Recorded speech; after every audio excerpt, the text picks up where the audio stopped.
Ассаламу алайкум ва раҳматуллоҳи ва баракатуҳ. Аз ҳукумати Тоҷикистон талаб мекунам, ки акай Иззат Амонро, қаҳрамони миллати тоҷика, озод кунад.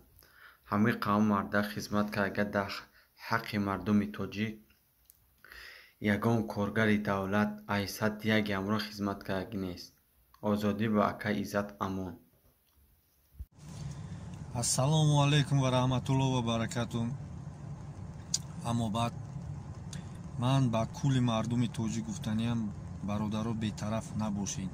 хезен аз ҳаққу ҳуқуқи хитон ва аз ҳаққу ҳуқуқи акай Иззат Амон дифоъ кунед.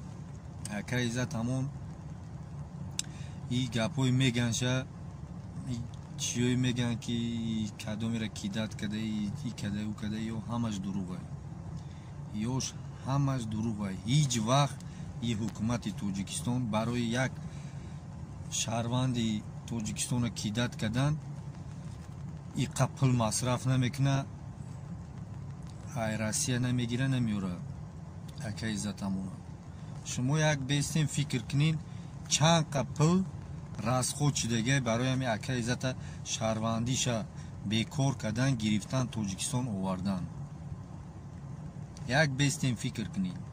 камажда 20 миллион рубл расход шудагай. барои мигратсиони службаи Россия камажда 20 миллион рубл додагиян. ҳеҷ вақт бепул и кора намекуна мигратсиони службаи Россия. барои ҳами бародаро бетараф набошем, бихезен акай Иззат Амон дифоъ кунед. баъд як совет доданем барои ҳами ҳукуматиҳо. шумои бародар акай Иззат Амона сар битен. хизмати акай кадагиай, и шери нар кадагиай, дажи дар шумо расидагиай. и кори кадагиай, кори ака кадагиай дар тамоми мардуми Тоҷикистон хизматш расидагиай, дажи дар шумо. кори ира бояд шумо мекардин. вақти карантин буд, вақти халқи тоҷик дар азоб буд, и кора бояд шумо мекардин, ёрдам медодин. и шери нар хест, ай халқи тоҷик дифоъ карду, ёрдам карду, и карду, у кард, и кора бояд шумо мекардин. шумо бояд мехестен кай тоҷикора куни линч кардан, видео кардан, дар интернет парфтан, бояд шумо мехестен дифоъ мекардин, мегуфтен чо делаете? это таҷики мегуфтен. як даҳан гап нагуфтен, як чӣ нагуфтен. тоҷикора иҷа киштестиян, таҷовуз кардестиян, як тат намехезен, намеген ки инсоно ву чо кардестен. барои ҳами акай Иззат Амона сар битин, як гуфти гапҳо медал наградитиш кунин барои заслугу за родину. баъд ҳам буҷети давлат як 5 миллион доллара бирорин да дастиш битин, роӣ куниниш.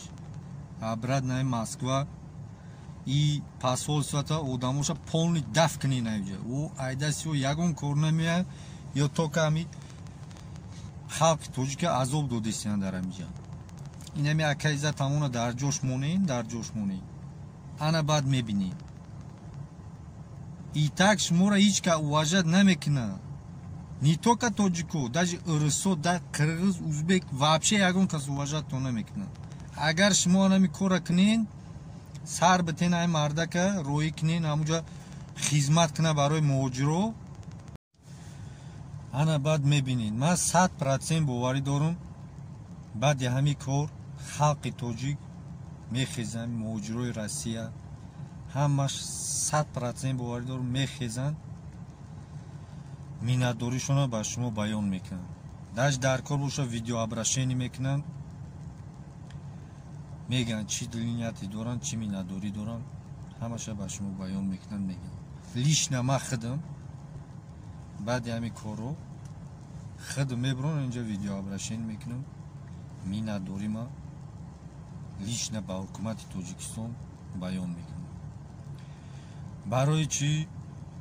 این کار کردن در کره برای که خلق توجیک در روسیه قدر نداره سق قدر داره توجیک نی حوضی یکه ایزا تمام بود ایرام گرفتیم بردیم نمیدونم دلش چی میشه برای خلق توجیک ای تک به قدر بود و ایده بدتر میشه برای همین یک فکر کنین همین یکه ایزا همونه سر بتین جواب بتین بیه همینجا خدمت کنیم همه که گفتنی داشتم سلام علیکم و رحمت الله و برکاته سلام به همه مردم جمهوری تاجیکستان من یک شهروند جمهوری تاجیکستان ای پرزیدنت جمهوری تاجیکستان خواهش می‌نمایم که عزت همان را آزاد نماید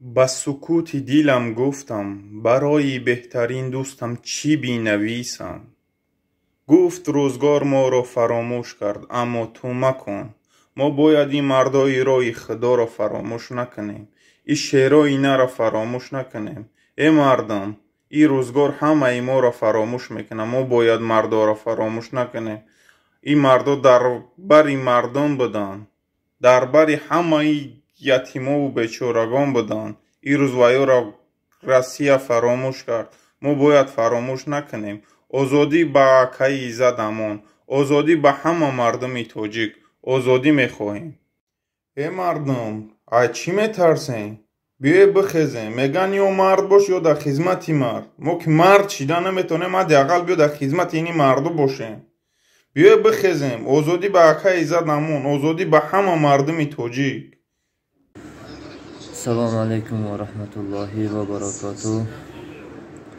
امیدوارم که همگی تن ساعت خوب هستید هموطنان عزیز و من گفتنی هستم که درباره قضیه عزت امانوف برادر ما و شما از برادرها خواهش میکنیم از حکومتدارای عزیز که عزت امانوف را آزاد نمایید عزت امانوف گناهی ندارد بدون شبهه گفتن میتوانم همچون یک مهاجر و این خدمت های عزت امانوف بر این مردم مظلوم غریب تاجیک در این مدت کرانتین هم گویم می شود چگونه خدمت های بشردوستانه خود رو رساندن و چی در مرگ و مرده مردم بودند به همون خاطر من شخصا عزت امانوف رو نمیشناسم و ندیدم باری هم لیکن خدمت اون رو من دیدم باور کن در 1000 سالگی خدا اگر عمر ما رو درست باشه او خدمت من شخصا